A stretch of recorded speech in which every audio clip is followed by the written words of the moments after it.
سب سے پہلا گھر جو لوگوں کی عبادت کرنے کے لیے مقرر کیا گیا تھا وہی ہے جو مکے میں ہے، بابرکت اور جہان والوں کے لیے موجب ہدایت۔ اس میں کھلی ہوئی نشانیاں ہیں، جن میں سے ایک ابراہیم کے کھڑے ہونے کی جگہ ہے۔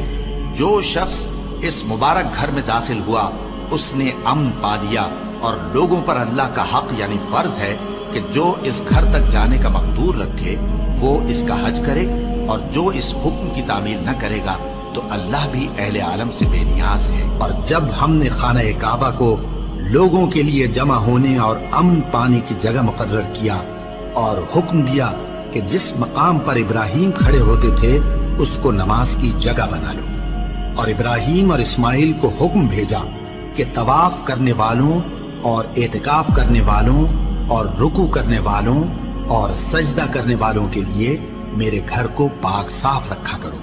بے شک کوہ صفا اور مروہ اللہ کی نشانیوں میں سے ہیں، تو جو شخص خانہ کعبہ کا حج یا عمرہ کرے اس پر کچھ گناہ نہیں کہ دونوں کے درمیان چکر لگائے، بلکہ یہ ایک نیک کام ہے، اور جو کوئی نیک کام کرے تو اللہ قدردان ہے، دانا ہے۔ اور اللہ کی خوشنودی کے لیے حج اور عمرے کو پورا کرو، اور اگر راستے میں روک لیے جاؤ تو جیسی قربانی میسر ہو کر دو، اور جب تک قربانی اپنے مقام پر نہ پہنچ جائے سر نہ منڈاؤ۔ اور اگر کوئی تم میں بیمار ہو یا اس کے سر میں کسی طرح کی تکلیف ہو تو اگر وہ سر منڈا لے تو اس کے بدلے روزے رکھے یا صدقہ دے یا قربانی کرے۔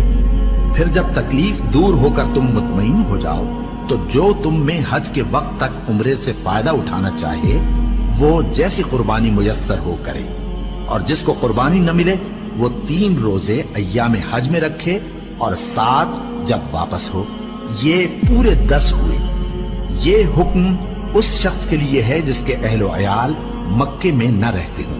اور اللہ سے ڈرتے رہو اور جان رکھو کہ اللہ سخت عذاب دینے والا ہے۔ حج کے مہینے معین ہیں جو معلوم ہیں، تو جو شخص ان مہینوں میں حج کی نیت کر لے تو حج کے دنوں میں نہ عورتوں سے اختلاط کرے، نہ کوئی برا کام کرے اور نہ کسی سے جھگڑے۔ اور جو نیک کام تم کرو گے وہ اللہ کو معلوم ہو جائے گا۔ اور زاد راہ یعنی رستے کا خرچ ساتھ لے جاؤ، کیونکہ بہترین زاد راہ پرہیزگاری ہے۔ اور اے اہل عقل مجھی سے ڈرتے رہو، اس کا تمہیں کچھ گناہ نہیں کہ حج کے دنوں میں بذریعہ تجارت اپنے پروردگار سے روزی طلب کرو۔ اور جب عرفات سے واپس ہونے لگو تو مشعر حرام یعنی مزدلفہ میں اللہ کا ذکر کرو، اور اس طرح ذکر کرو جس طرح اس نے تم کو سکھایا، اور اس سے پیشتر تم لوگ ان طریقوں سے محض ناواقف تھے۔